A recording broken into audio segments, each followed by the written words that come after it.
Serious. What do you think is the creepiest, most disturbing unsolved mystery ever? Attention. Serious.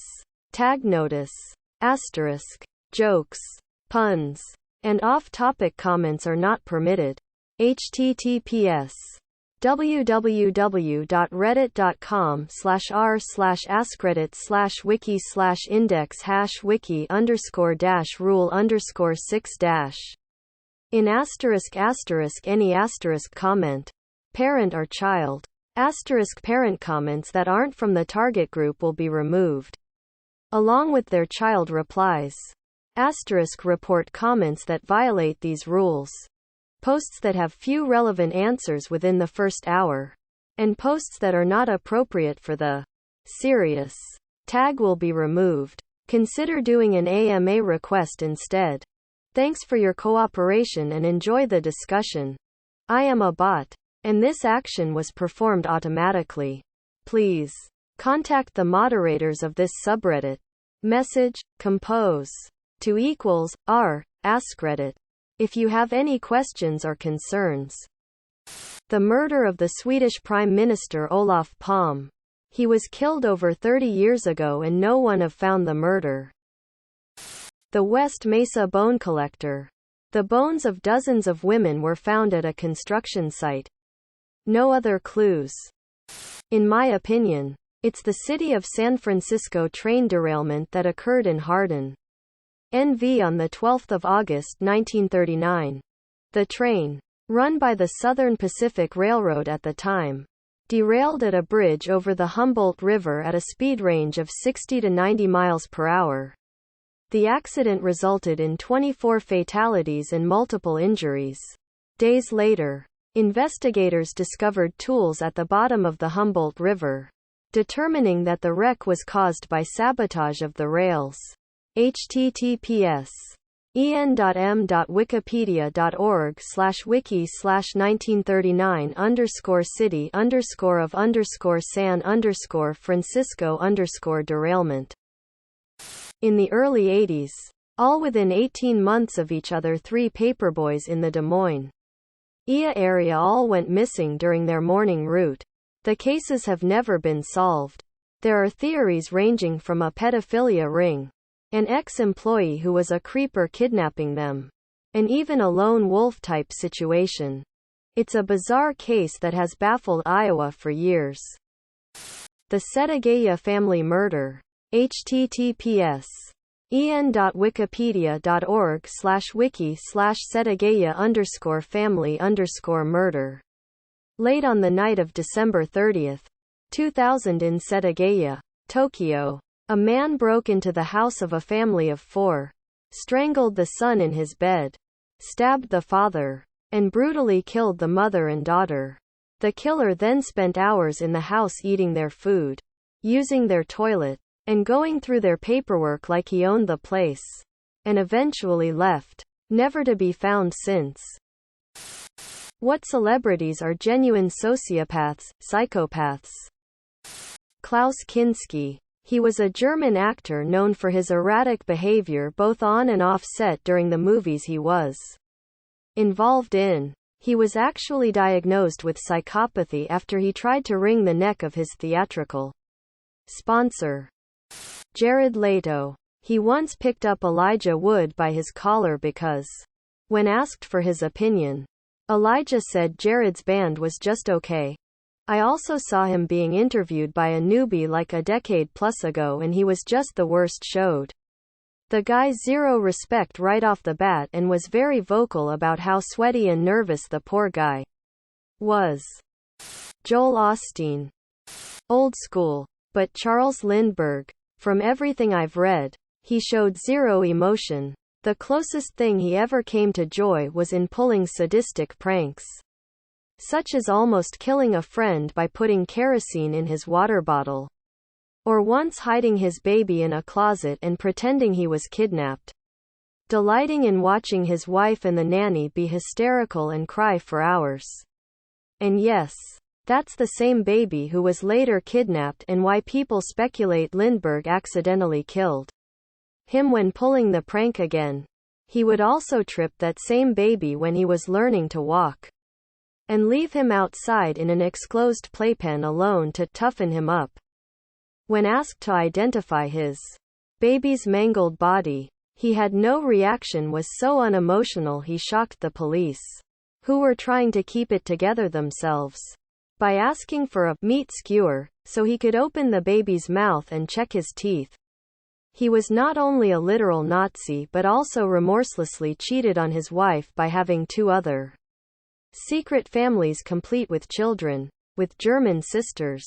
No doubt his sociopathy is one of the reasons why he was such a good pilot.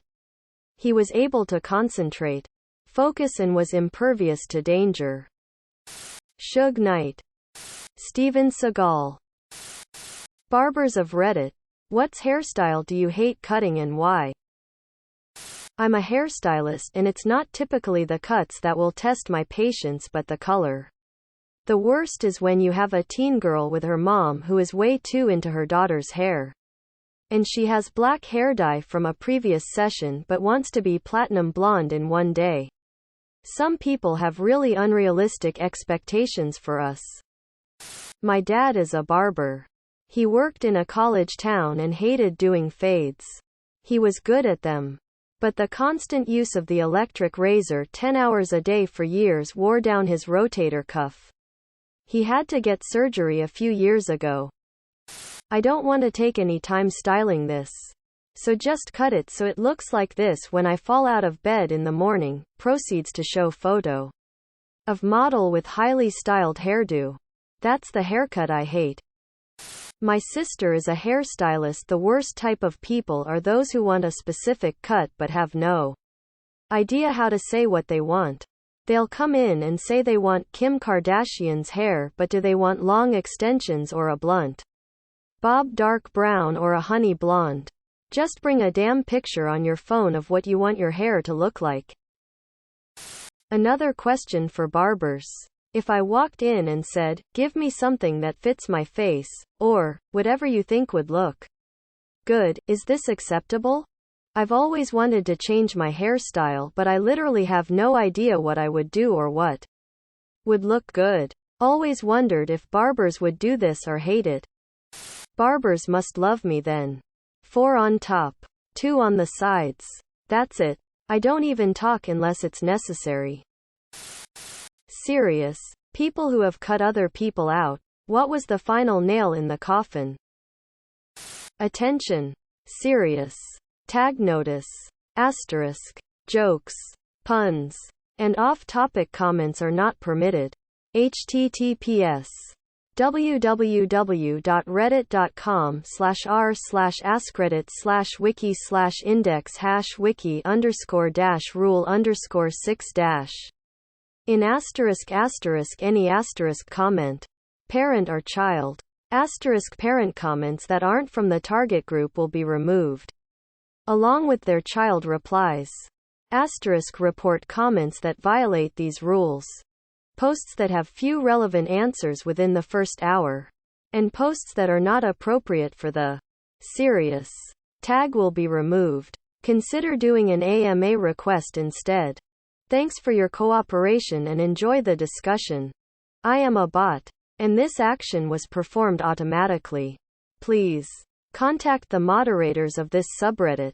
Message, compose to =r@AskReddit if you have any questions or concerns. My first year of university, I found out my mom had a lesion in the center of her brain and the amount of fluid and pressure on her skull required immediate treatment. She was in hospital receiving treatment for weeks while I tried to navigate my studies and living away from home for the first time. I was a mess of anxiety and stress for months. During this time, one of my very close friends continually got angry at me for not giving her enough attention despite never contacting me to check on my mother's situation or how I was coping. But I was expected to check in on her constantly and initiate all contact. I just deleted her number and unfriended her. My mother, brother, and sister are all incredibly toxic people, but I never cut them out because they're family. Then the shit really hit the fan when I was getting married. At our Jack and Jill party, my mother was taking tons of pictures. As expected. But they were of me and my brother. Me and my dad. Just me. Me, my brother and my dad. Etc. She didn't want my wife in any of them. I spoke up and said that my future wife should be in these pictures. It's her wedding day too. My wife, who was understandably upset, walked away from the weird photography session. My wife and I decide to go to the backyard area and hang out with her cousin and stepbrother. My cousin and his GF join us. Things get more fun. We're joking around, having a good time. Then my mom and brother come outside extremely drunk. It was like 3 p.m. My mom starts up with taking more pictures without the bride in them. So I speak up again. My mom shushes me and slaps the back of my head. My wife then says my mom can enjoy her little family reunion photos and then goes back inside. I follow to make sure she's okay. I get in conversation with her, her mom, aunt, and other family members of hers. We calm down and move on. We talk about getting ice cream at a place down the street. I go back outside to ask people if they want to get ice cream, as most weren't causing issues. Just my mom and brother. Before I say anything, my very drunk brother starts shouting, F*** your wife. F*** her family. And began charging at me. But was caught by my dad and cousin who held him back. He was of course kicked out. My mom left with him in tears. My parents are divorced and don't associate with each other at all. Apologized to everyone and left out of embarrassment. Wedding day comes. My brother is no longer my best man and is not invited. My sister is here from the other side of the country. The ceremony goes perfectly. My sister refuses to attend the pictures being taken of family and wedding party outside. During the reception, my wife, friends, some of my wife's family, and I are busy dancing on the dance floor. We notice my sister crying and walking around from table to table. We ignore it, as we expected her to try something dumb at our wedding. We find out from someone that my sister was trash-talking my wife in the bathroom. We don't want to deal with drama on our big day. So we have the person in charge of the wedding hall, supervising the reception staff, talk to her about her behavior. She told us we could during the wedding planning process. My sister freaks out and acts all offended. She and my mom then stage a walkout protest of our wedding, taking a large majority of my aunts, uncles, and cousins with them. Not all, thankfully. To this day, it's been 4 years. I haven't spoken to anyone who walked out. Had a climbing buddy for years that lived off his mom sliding him cash here and there. And he always scoffed at the working man's plight. You're wasting your life slaving for the man, he would often say. When his mother passed unexpectedly, he started pawning her jewelry and other expensive things for weed and rent. Didn't find that out until after we took our children on a long hiking road trip that I paid for myself because of his financial difficulties. I finally cut my father's wife out of our lives after my wife and I had our first child. I was able to put up with her nastiness growing up. But the second I saw that nastiness get directed towards my kid, it was over. My decision was further solidified when I found out she texted me from my dad's phone, pretending to be him and unbeknownst to him, saying we should invite her to my kid's birthday party and make amends.